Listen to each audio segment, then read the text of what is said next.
alas 12. DCGB Bareta alas 12. Mga pinakahuring pangyayari sa Kabikolan, sa nasyon, asin ibang parte kan kinaban. Ibabareta na ngunyan. DCGB Bareta alas 12. Ngunyan, ang sa inyong tagapagbareta.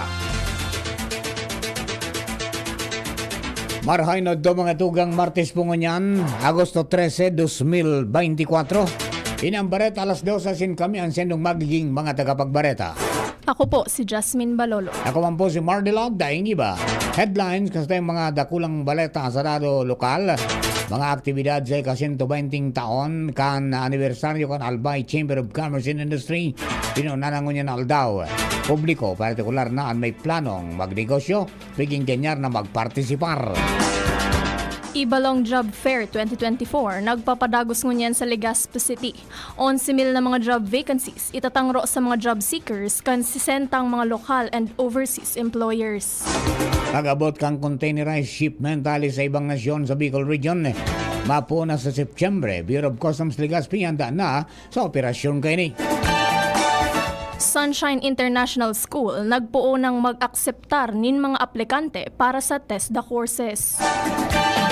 Sa lado nasyonal, Presidente Bongbong Marcos Jr. interesadong magipag-partner sa Emirates Nuclear Energy Corporation kan United Arab Emirates para sa nuclear energy. Philippine Space Agency ipigbida kay Presidente Marcos mula satellite. Mga pulis pinagbawalan ng maging tagapayong kan mga VIP. Tulong resolusyon ipinasar kan Kamara de Representantes para tawanin onra ang mga Pinoy athletes sa Paris Olympics. Sa ibang nasyon, dakol na residentes kan Athens, Greece, inibakwar na dahilan sa wildfires. Baretang Sports, Stephen Holt handa ng sumabak bilang bagong player kan Ginebra. Yan ang headlines kunya sa detalles ka mga bareta enot sa lado lokal. Ang baretang ini hatod sa Indokan. Aluminum hydroxide, magnesium hydroxide, Simeticon, Kremel S. Hyperbilis. Bilis. Bilis sa hyperacidity in as fast as 5 minutes. Nagpo na ngunyan aldaw ang selebrasyon kan ika-120 taon kan Albay Chamber of Commerce and Industry sa Legazpi City Convention Center sa Old Airport Road, Barangay Cruzada, Legazpi City.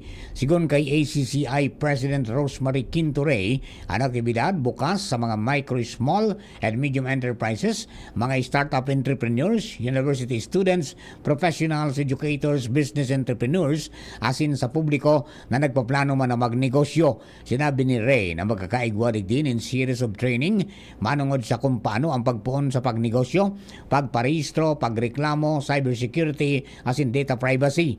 Sa katulong aldaw, magkakaigwa man in panel discussion kung saan mahiras ang mga membro kan ACCI ni mga ideya asin best practices kung paano mapatalubo ang sa negosyo. Idinugang ni Ray na sa presente nasa 118 ang membro kan ACCI, mantapiging ganyar man ang iba pang negosyante na magparehistro asin maging membro ninda, tanganing matabangan sindang mapagayon asin maparambong ang sindang mga negosyo. Ngunya na taon ang ika-120 anibersaryo kan ACCI na may temang 120 years and onwards, honoring our past, shaping our future. Ang baretang ini hatod sa Indokan. Liver Aid Silimarine Capsule. Liver Aid. It's liver or lover, boys. Nasa 11,000 na mga trabaho ang pig-opresir ngunyan kan mga nagpartisipar sa nagpapadagos na Ibalong Job Fair 2024 sa SM City. Sigon kay Legazpi City Public Employment Services Office Head Jos Dado Ranieses, nasa 7 kumpanya ang matangro nin trabaho para sa ibang nasyon o overseas, mantang nasa 54 ang nasa lokal na trabaho. Sinabi ni Ranieses na ang aktibidad parte kan proyekto kan lokal na gobyerno kan Legazpi sa pangenot ni Alcalde Carmen Geraldine Rosal na ang katuyuhan maasisteran asin matabangan ang mga job seekers na makakuha nin trabaho. Dugang pa ni Ranieses na apwera sa mga trabaho kan mga pribadong kumpanya, presente man sa aktibidad ang TESDA para man sa pagtao nin mga TechVoc training, para man sa mga individual na gustong mag-adal nin mga vocational courses. Ang Ibalong Job Fair bukas ngunya na aldaw sagkud sana alas 4 nin hapon. Ang baretang ini hatod sa Indokan. Ginebra San Miguel. Lamang ang may tapang sa One Ginebra Nation. Sa dagdag pang baretang lokal, nakatalaan na magkondukta ng Employment Summit ang Department of Labor and Employment o DOLE Bicol sa riyon sa mga masunod na aldaw. Hinan sinabi ni DOLE Bicol Officer in Charge Imelda Romanillos para matabangan ang mga Bicolano na magkaiguanin trabaho. Sikong kay Romanillos ang lakdang gigibuhon matapos makapag-rehistro ng 5.4% na unemployment rate as in 1.3% na underemployment rate para sa bulan ng Abril na masalangkaw kumpara sa 3.9% na unemployment rate kan 2023 sa parehong bulan. Pigpaliwanag ni Romanillos na kaipuhanin mas magayon na mga programa at proyekto para mas mapababa pa ang numero kan walang trabaho sa hanom na probinsya sa Kabikolan. Nagpuunang mag-akseptar si Dr. Ofelia M. Peralta, ang school directress asin principal kan Sunshine International School. Nin mga aplikante para sa saindang pigo-opresir na test the courses ngunya na Agosto sagkod Septyembre. Kaibahan sa mga courses na pigo-opresir sa eskwelahan, iyo ang electrical installation and maintenance, dressmaking, bread and pastry, asin cookery. Sinabi ni Peralta na ang mga kwalipikado na mag-apply sa mga nasabing kurso, ang mga personang may edad 18 anyos pa itaas, graduate nin high school, senior high school o maski nagkaklase nin 2 taon sa kolehiyo. Para sa electrical installation and maintenance, nasa 50 slots, 25 slots sa dressmaking, asin cookery. Sigun kay Dr. Ofelia, ang mga interesado ang kaipuhan mag-apply nin personal dahil ta ipapairarom sinda sa interview. Ang mga kwalipikado ang makakaresibin nin 160 pesos na allowance kada aldaw. Ang training mapuon alas 7:30 nin aga sagkod alas 4:30 nin hapon, Lunes sagkod Sabado. Mientras tanto, pigmamaximize na sana kan Uwas Municipal Police Station ang sendang mga personahes para maotob ang sendang mandato na mantiniron ang pasi orden sa banwaan asin makapagkompliman ka mga requisitos asin akomplishimento sa laog kan mga opisina. Sigun ini kay Uwas Municipal Police Station Chief of Police, Police Major Nathaniel Jacob, kung ang siring na lakdang pigigibo ninda dahil sa talagang kulang ang sendang personahes sa sendang ipatura. Magigramduman na kanakalis na bulan may kagadan ang lokal na gobyerno kanuwas Albay sa pangenot ni Alkalde Domingo Escoto sa Halangkaw na komandansya kang kapulisan na madugangan man ang kapulisan sa munisipyo alagad sa good sa presente day pa ini na papaonrahan. Nasa 21 ang insidente nin solo ang nairehistro kan Bureau of Fire Protection Daraga poon kan Enero 1, 2024 sagkod sa presente. Ini ang datos na ipighiras ni BFP Daraga Municipal Fire Marshal Senior Inspector Amor Lagiles kung sa nakapadakol digdi ang pagkasulo kan mga poste kan kuryente sa banwaan. Sinabi ni Lagiles na padagos ang saindang patanid sa mga Daragenyo na maging maingat asin siguruhon na sarado ang mga gasol kung mahali sa arong o makaturog. Wara ni nakasaksak na kuryente, wara nin mga kandila na harani sa mga kurtina kan harong asin iba pa. Tinaawan doon ni Lagiles na oral daw dapat na ipasunod ang mga fire prevention tips para dainaman madugangan ang nasabing insidente asin mailikay ang sadire asin propriedades sa danyos kan sulo. Magadugang primerong partiyang kambareta alas 12, mga bareta niya to sa lado nasyonal, ay lado lokal. Ang bareta niya to sa lado nasyonal. Ibang nasyon sports sa iba pa, makalis lamang po kene. Kaming magtutropa, laging ganado. Sa trabaho, Ganado! Sa pamilya, Ganado! At syempre, kapag good times, Ganado! Ang mga selebrasyon kasama ang tropa, walang katulad basta may moderation, healthy lifestyle at Liverade. Ang Liverade ay may silima rin na maaring makatulong sa kalusugan ng atay. Araw-araw kaming umiinom ng Liverade dahil kami ay Ganado sa kalusugan! Liverade, It's Liver Lover, boys! Mahalagang paalala, ang Liverade ay hindi gamot at hindi dapat gamiting paggamot sa anumang uri ng sakit. Tulong proteksyon at pampalakas sa kalusugan ng atay. Liverade Silimarin Capsule. Mabibili sa mga leading drugstores nationwide. May iba't ibang karamdaman ka ba gaya ng high blood pressure, diabetes, sakit sa puso, sa kidney, sa atay, may myoma, na stroke, may gallstones, cancer at marami pang iba? Ang Amazing 4 ng Miracle Health Corporation ang subukan mo. Makakatulong dahil mula ito sa epektibong Amazing Trio at mas lalo pang pinalakas dahil sa Mega 1 na mayroong 21 sangkap. Subok ng nagpapalakas ng immune system at marami na ang mga natulungan na mayroong iba't ibang karamdaman. Huwag nang patagalin pa. Alina't magpakonsulta. Maaaring pumunta kay Doc Joey Bitito sa Barangay 18, Cabangan West, Legazpi City, kaharap lang ng Bangko Sentral ng Pilipinas. O tumawag sa 0998-975-8121 or 0917-853-8933 para sa free consultation sa natural medicine. Mapapanood din ang serbisyong natural, kalusugan at bayanihan sa YouTube channel at sa Facebook page na Doc Joey Bitito. Adrian Salceda, Adrian Salceda.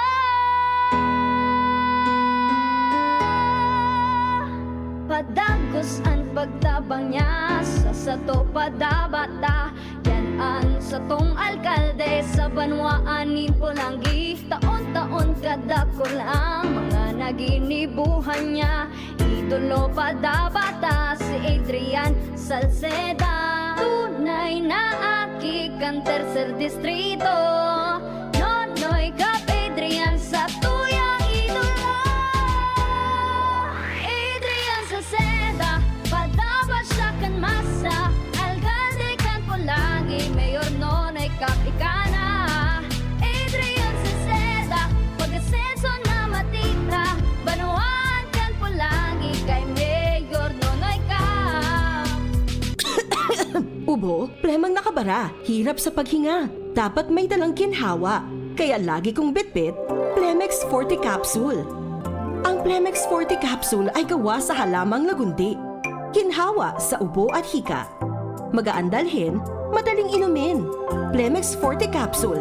Basta lagundi, Plemex. Vitex Lagundo L is the generic name of Plemex Forte. If symptoms persist, consult your doctor. Tanggal ang plema, tigil ang ubo. Maluwag ang paghinga sa Plemex Forte. Basta Lagundi, Plemex! Ang Plemex Forte Lagundi Capsule ay mabibili sa pangunahing butika o drugstore na malapit sa inyo.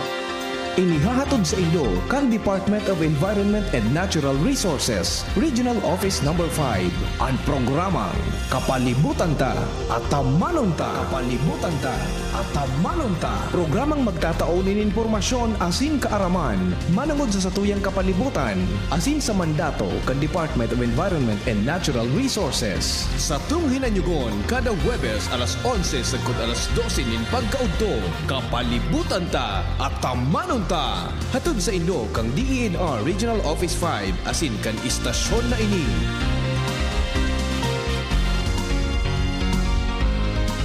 Ang Albay Electric Cooperative Incorporated or ALECO nagaako na din mga aplikasyon para sa Lifeline Subsidy. Ang mga kwalipikado digdi iyo ang mga Pantawid Pamilyang Pilipino Program or 4Ps beneficiaries asin itong mga marginalized consumers. Para sa mga miyembros kan 4Ps, kaipuhan sa aplikasyonan sa inyong 4Ps ID asin latest bill. Para sa non-4Ps o itong mga marginalized consumers, ang mga requirements iyo ang mga minasunod. Certification halay sa Social Welfare and Development Office sa indong syudad o munisipyo na nagpapatunay na ang aplikante sa rong low-income earner base sa latest poverty threshold na ipigmok na kan Philippine Statistics Authority government-issued ID as in latest bill. Pagirumdom na ang diskwentong ini otomatikong ia-apply sa monthly consumption kan mga kwalipikadong aplikante na day mahalangkaw sa 25 kilowatt-hours. Ipasa ang mga nasabing requirements kasabayan ng accomplished application form sa ALECO Service and Collection Office sa indong lugar. Kung kwalipikado ka, dai na magduwa-duwa. I-avail na ang subsidiyang ini ka-ALECO. Nagtatabang na puun baka ito. Sinda kita ika ako biko. Na matita ang totoong serbisyo. Hanggang ngunyan ako biko lang sa puso ko. Igwang tabang sa turismo asin pag-asenso. May mga scholar na nagkaigwang trabaho. Kadakol na mga naginibo lalo sa mga para o matius na pamilya pa. Senior citizen asin ka jovenesan yan. Ang AKP Ako Bicol. Ako Bicol Party List. Katabang na, kasurug pa. Attention! Attention! Mga paraantabay, may marhay na bareta. Ang DZGB nasa cellphone na!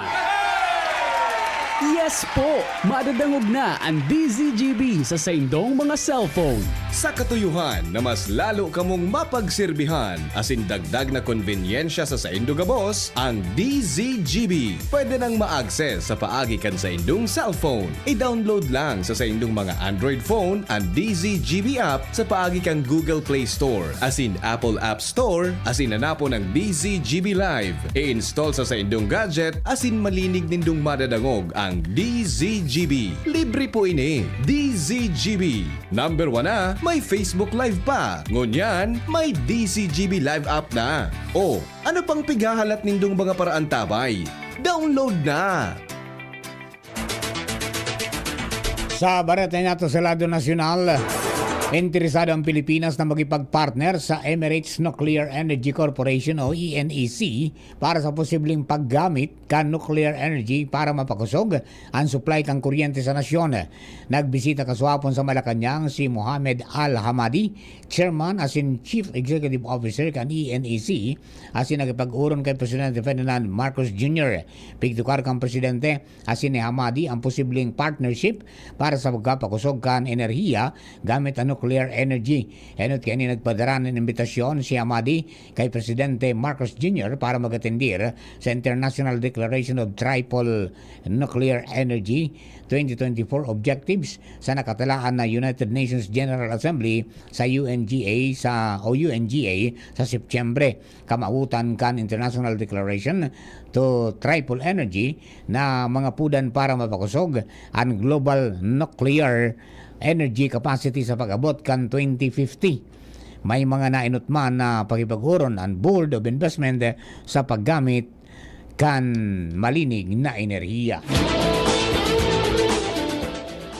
Iprinisentar kay Presidente Ferdinand Marcos Jr. kan Philippine Space Agency o PhilSA ang saindang mga makabaagong inisyatiba na makakatabang sa pagmantener sa kapalibutan asin seguridad kan nasyon. Nag-atender ang Presidente sa 8th Philippine Space Council meeting sa Quezon City kung saan tinukar ang mga nakalinyang programa asin mga pigigibo kan PhilSA. Tinukar sa pagtiripon ang Multispectral Unit for Land Assessment o mula satellite na nakatala na ilansar sa masunod na taon sa tabang kan SpaceX para makapaghatod nin importanteng impormasyon. Pwede naman magamit ang mula satellite sa pagkalap din mga impormasyon na magagamit para sa pangataman sa kapalibutan, resiliency sa panahon nin kalamidad, pati na sa pagsiguro kan seguridad kan nasyon. Ang mula satellite kompuesto nin 16 na inhinyero sa United Kingdom. Ipinagbabawal na ni Philippine National Police o PNP Chief Police General Romel Marbil sa mga pulis na maging tagapayong kan mga very important persons o VIP. Tinawan niya doon na bako driver, bodyguard, alalay asin lalong bako bayadan ang mga pulis. Dagdag pa niya na dapat ipailing ka mga pulis na sinda sarong tawong may dignidad. Sigong kay Marbil, ipinag-orden niya ini para ibalik ang dignidad kan mga pulis. Nakapagrehistro na ang Department of Health o DOH nin 4 na casualty matapos natamaan ng leptospirosis dahil sa pagbaha na darakan bagyong Karina. Ini ang sinabi ni Health Secretary Ted Herbosa sa ambush interview sa Malacanang, katakod kan halangkaw na kaso nin mga nagkahelang dahil sa impeksyon sa ihi kan kino. Sigon kay Herbosa, dapat maging marikmat ang publiko kapag nakamati na nin kalintura na daitulos nararahay dahil dialysis na ang ultimong remedy para sa mga ini. Sinabi kan opisyal na may mga epidemya ngunyan nin leptospirosis dahil nagiitaas pa man giraray ang mga kaso dahil dakol ang binaha na dai na iwasan na maglabto sa baha durante kan kakusgan kan bagyo. Sinabi ni Herbosa nakakahurunon niya ang Metro Manila Development Authority o MMDA para ma-regulate asin maipagbawal ang pagkarigos kan mga aki asin maging mga gurang sa tubig baha para dai magkaigwanin outbreak sa leptospirosis. Ang Pilipinas asin Indonesia ang may pinakahalangkaw na kaso ng leptospirosis dahil dakol na kino sa nasyon na nagdadarakan na sabing helang. Mientras tanto, ipinasar ng Kamara de Representantes ang tulong resolusyon na nagmimidbid sa maabot na mga atletang Pilipino na nakipaglaban sa 2024 Summer Olympics na ginibo sa Paris, France. Tinawan kan Kamara nin Congressional Medal of Distinction at mga bronze medalist na sina Nesty Alcaide Pitesio asin Ira Cordero Villegas. Nakaaging simana ipinasar na ang Kamara ang resolusyon na nagtataon in Congressional Medal of Excellence kay Carlos Yulo na nakatukdol nin duwang medalyang bulawan o gold medal. Ang nasabing honra ang pinakanghalangkaw na bigdataw kang Kamara sa sarong Filipino Achiever. Pero sa tulo, ang Pilipinas pigrepresentar man sa Paris Olympics ni na Alea Fenigan, Emma Malabuyo asin Levi Vivar para sa artistic gymnastics. Hergy Bakyadan, Carlo Paalam asin Yumer Marcial para sa boxing, Ernest Jan Obiena, Jan Cabang Tolentino asin Lauren Hoffman para sa athletics, Vanessa Sarno, Josta Feboar Zeneza asin Elrin Ann Ando para sa weightlifting, Joanny Delgaco para sa rowing, Samantha Katantan para sa fencing, Kayla Sanchez asin Jarod Hatch para sa judo. Asin ang tulong resolusyon isinumitir kan liderato kang Kamara sa pangenot ni House Speaker Ferdinand Martin Romualdez. Ang tulong resolusyon isinumitir kan liderato asin sinabi ni Romualdez na halangkaw na ang naabot kan mga atleta sa Pilipinas sa Olympics 2024 asin nalampasang kani ang ninabot kan nasyon kan 2020 Tokyo Olympic Games. Plano kan provincial government kan Cavite na maghanda nin supisyenteng compensation gikan sa operator kan MT Terra Nova bilang kabayadan sa danyos na dara kan naula na petrolyo poon kan maglubog ini sa Manila Bay. Sigon kay Cavite Governor Juanito Victor John Vic Remulla na mahagad ini nin 10 million pesos ang kabayadan kada aldaw sa operator o tag sa diri ka naglubog na tanker. Paliwanag kan gobernador na ang nasabing kantidad katumbas nin 350 pesos na daily wage kan mga residente na naapektaran ang kabuhayan dahil sa nagleak na petrolyo. Enot nang pigdeklarar ang state of calamity mantang nagtatabang ang mga LGU, volunteer asin mga LGU na kontrolon ang epekto kan petrolyo. Kaibahan sa mga lugar na nakapagrehistro nin grabing epekto kan naula na petrolyo ang mga banwaan kan Kawit, Novelleta, Rosario, Tanzanaik, Maragondon, Ternate at asin ang syudad kan Cavite asin Bacoor. Enot naman na pigdeklarar ang nagkapirang mga baybayon sa nasabing probinsya bilang no-catch zone. Nangangahulugan ining bawal ang pagkuha nin mga laman dagat arog kan seashell. Sa bareta niya to sa ibang nasyon, nagkapirang ribong residentes na kan Athens, Greece ang pinagibakwar sa nagdakulang wildfires. Dakol na mga rong asin ikuswilahan sa Barnabas Siringman sa northeastern Athens ang natumpos na ning kalayo. Uminabot na sa sobra 80 pie ang langkaw kang kalayo sa nasabing lugar. Bagi ang mga helikopter asin aeroplano na nagtatabang para masibo ang kalayo nagpunduman dahil sa daing makayanan an init. Naghagad na nintabang ang mga otoridad kan Greece para sa ibang mga nasyon para labanan ang kalayo. Nagpadara na ang France kan Super Puma utility helicopter, bantang ang Czech Republic nagpadara ng 75 mga bumbero asin 25 na bihikulo. Piglalauman na maabot man ang tabang hali sa mga nasyon kan Espanya, Italia, Turkey, Romania asin Canada. Naging agyatman sa mga bombero ang makasug na paros na iyo ang nagpapadakula kan kalayo. Baretang sports, ipinag-orgulyo kan Barangay Ginebra ang mga bagong lineups ninda sa pagbukas kan bagong season kan PBA. Ini sa paagi ni Stephen Holt na nakuha kan jeans o Ginebra sa paagi kan blockbuster trade kan Terra Firma Jeep. Sinabi ka ini na nabigla na sana siya kan nagluwas ang pangaran sa listahan kan Ginebra. Poon kan siya mag-intra sa pigigibong ensayo kan Barangay Ginebra sa pamayo ni Coach Tim Cone. Pinasalamatan ka ini ang Terra Firma dahil duman ini nagpoon na magsikat.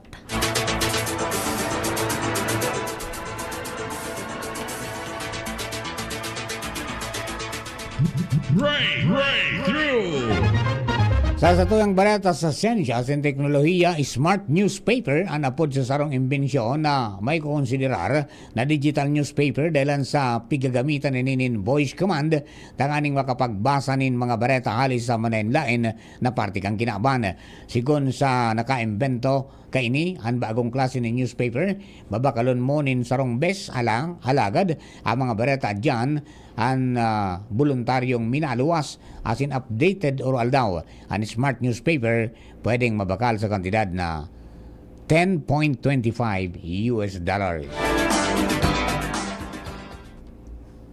Istorya na iiba. Sarong 4-year-old parrot na sikat sa TikTok ang nakakuha nin world record dahil sa talento kaining mag-identify nin manlain-lain na bagay.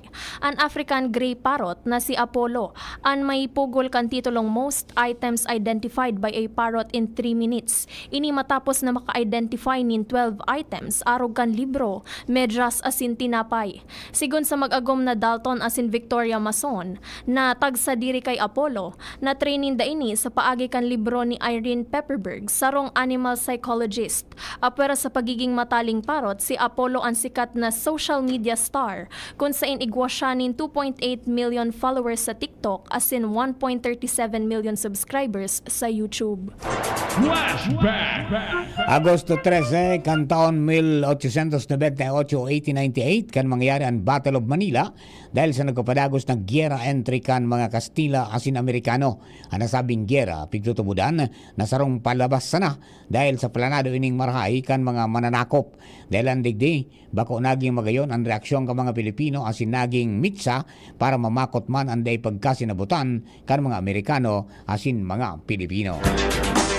Sa sitwasyon ng Bulkan Mayon sa ngunyan, mantinido pong nasa alert level 1 ang Bulkan Mayon sa probinsya ng Albay.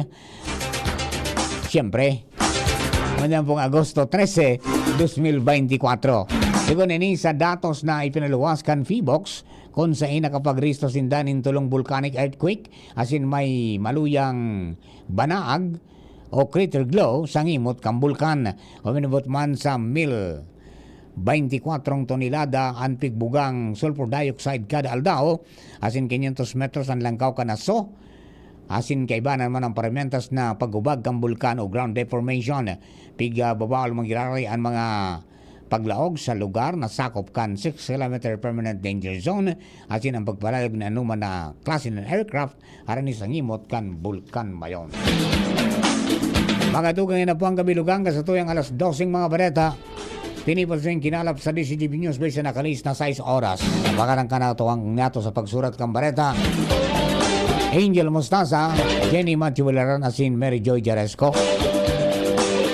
Lado Technical, kasabay niya to si June Napolis. Siring man sa DCGB Social Media Department, Jambo dyan, kasabay ta. Si Jerome Nico Martinez. Sa pangarang po kan bilog na puwersa kan Mega Force Patrol asin sa mga tabayan-tabay niya to sa DCGB News Base, DCGB News Online Facebook page, DCGB YouTube channel, asin sa DCGB Live up siring man sa 729 kHz. Kapitan kan silong mga radyo, kami po ang silong mga naging tagapagbareta. Ako po si Jasmine Baloloy. Ako man po si Mardela Daiva. Thank you for keeping us company. God bless the Philippines.